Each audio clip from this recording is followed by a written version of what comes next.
Religion has shaped nearly every civilization in human history. It has built empires, justified wars, and comforted billions. But before temples, holy books, and prayers, there were questions. Why do we die? Why do storms strike? Why do we dream? Early humans didn't have science or philosophy, only fear and imagination. They looked at the sky, the mountains, the sun, and the sea, and believed something greater must be watching. This was the first spark of religion, not written, not organized, just felt. Over time, those feelings became stories. Stories became rituals. And rituals became systems of control, order, and hope. Every belief we know today, from Hinduism to Christianity, from Islam to modern spirituality, is built on that same ancient need to explain the unknown and give life meaning. Religion was never just about gods. It was about survival, unity, and the human fear of chaos. To understand how every modern religion was invented, we must look not to the heavens, but deep into the human mind, where imagination meets fear, and where the idea of God was born, the beginning of belief. Long before temples or sacred texts, humans lived in a world they could not understand. Thunder cracked across the sky, the earth shook, and disease struck without warning. With no science to explain it, fear filled the gaps in understanding. Early humans began to see the world as alive. Every river, tree, and mountain seemed to possess a hidden power. This stage is known as animism, the belief that spirits exist in all things, both living and non-living. Animism gave meaning to mystery. If lightning destroyed a village, it wasn't random, it was the spirit of the storm expressing anger. If the hunt was successful, it meant the forest spirits were pleased. These ideas helped humans feel less helpless in a dangerous world. Nature was no longer chaotic. It had personality, intention, and morality. Over time, small rituals developed to communicate with these unseen forces.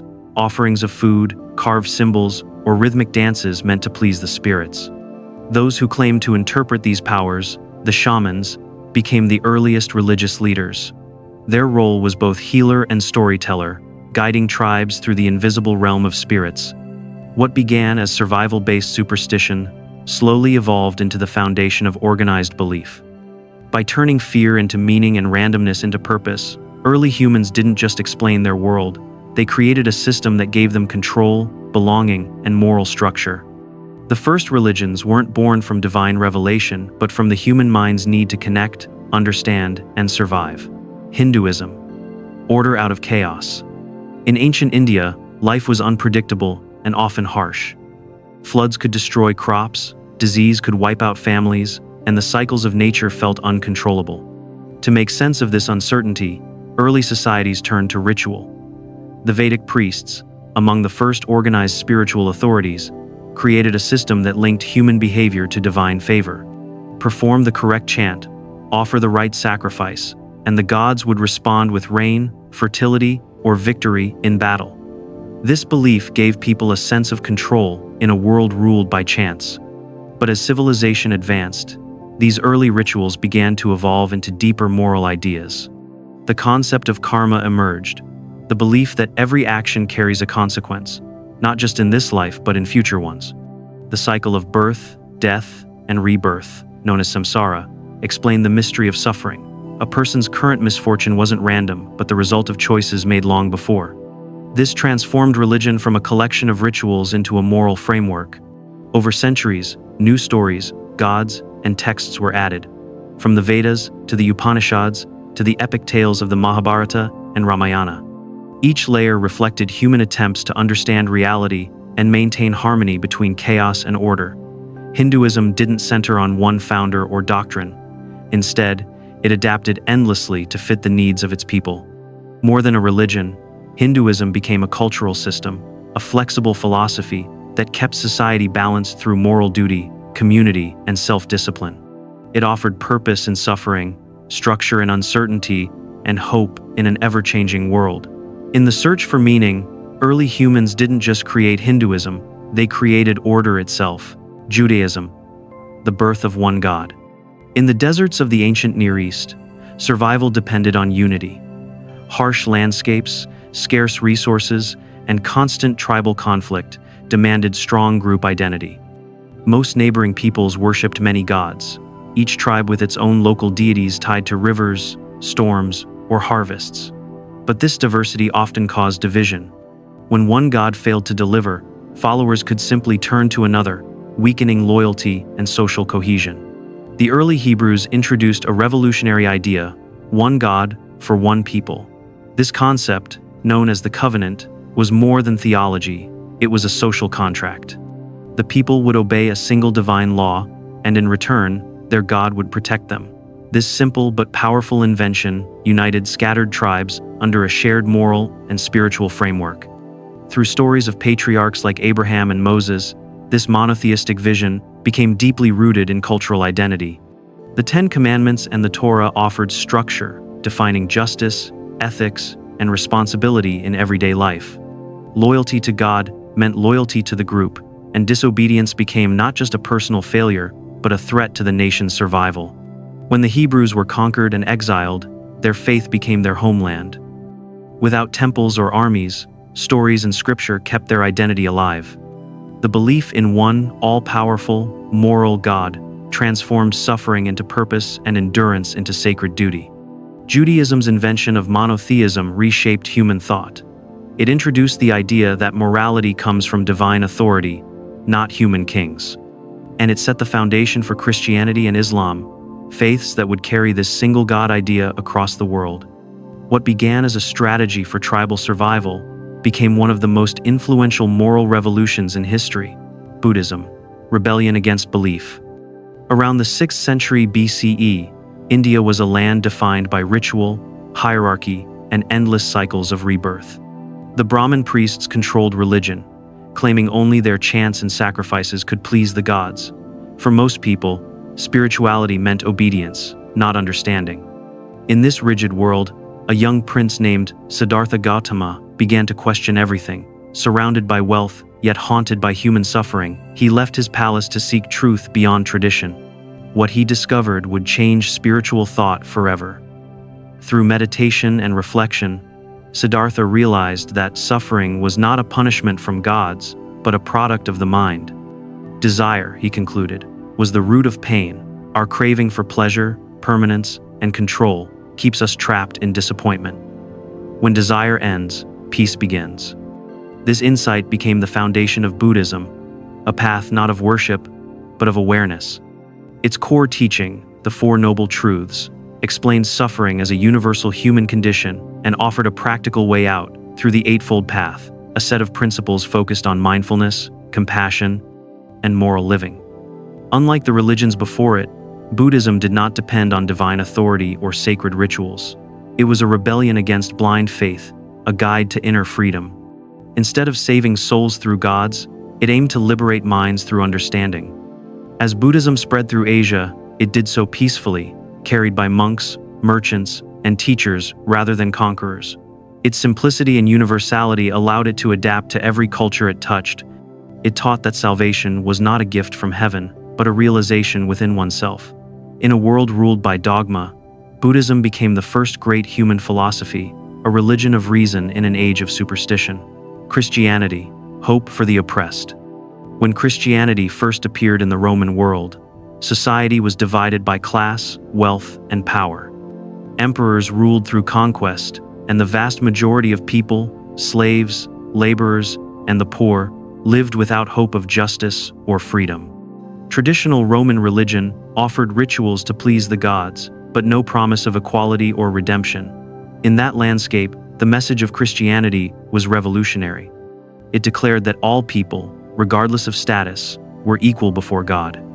At the center of this faith was Jesus of Nazareth, a preacher who spoke of love, forgiveness, and salvation through faith alone. His story, a divine being who suffered and died like a human, resonated deeply with those who had known only suffering.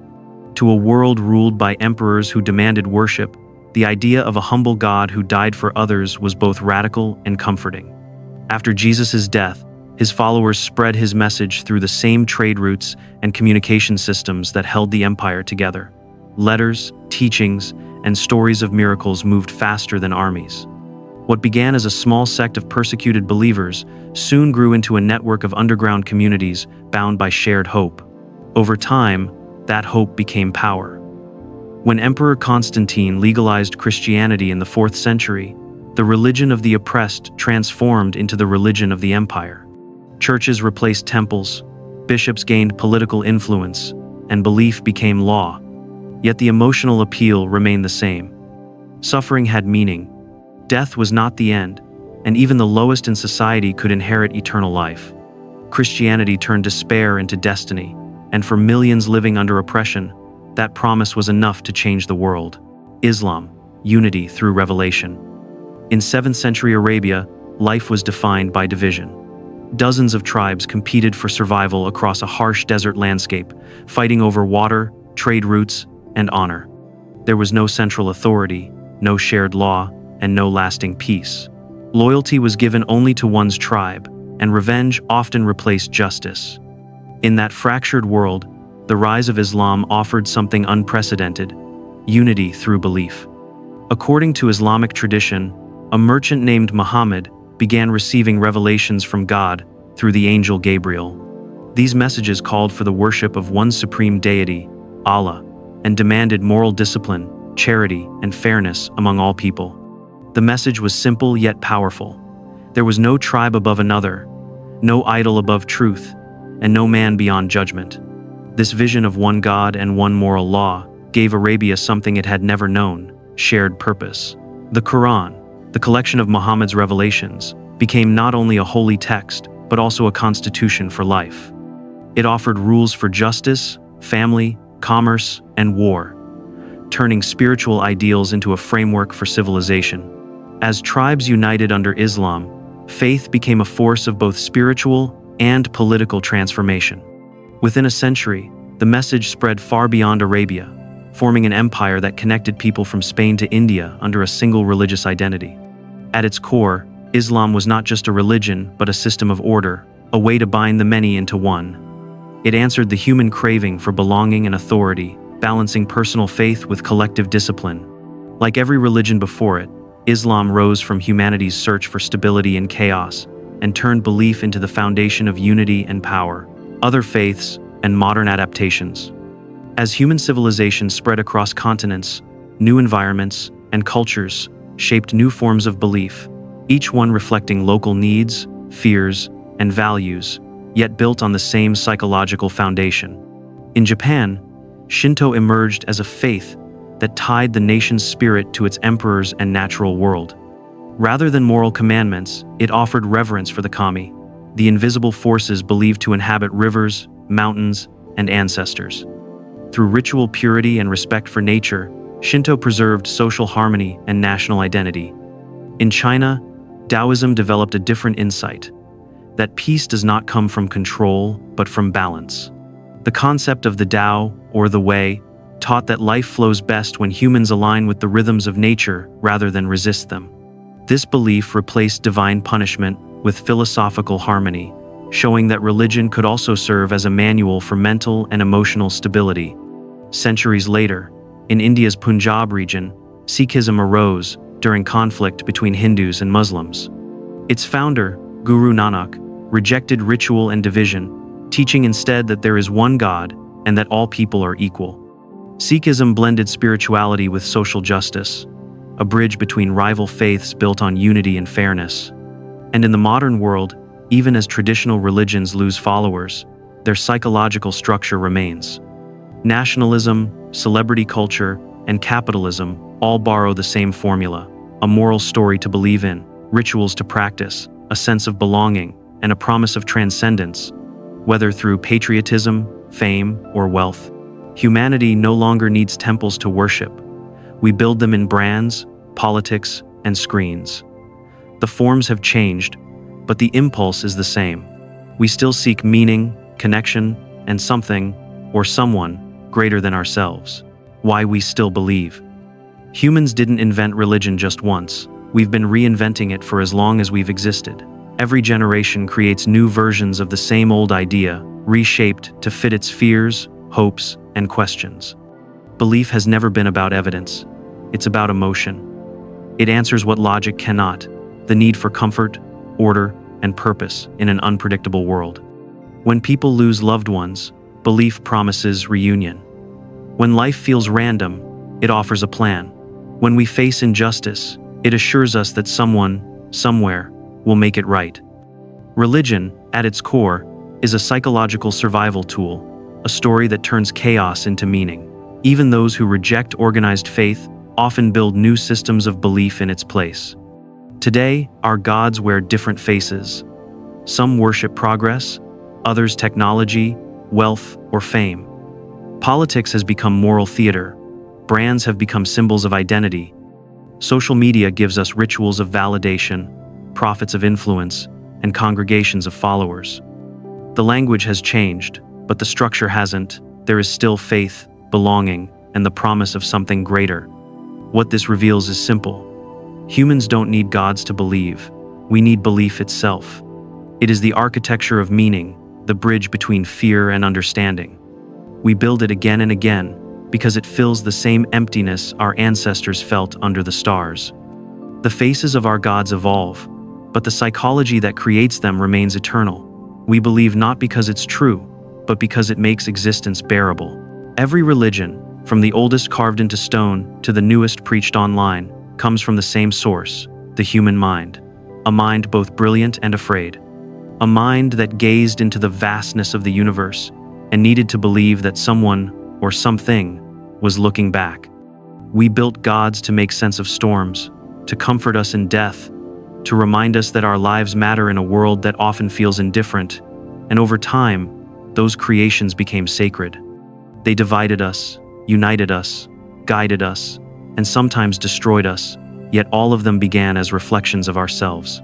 Maybe the real story of religion isn't divine at all. Maybe it's human, not gods inventing people, but people inventing gods, shaping the heavens in their own image to make the darkness less frightening.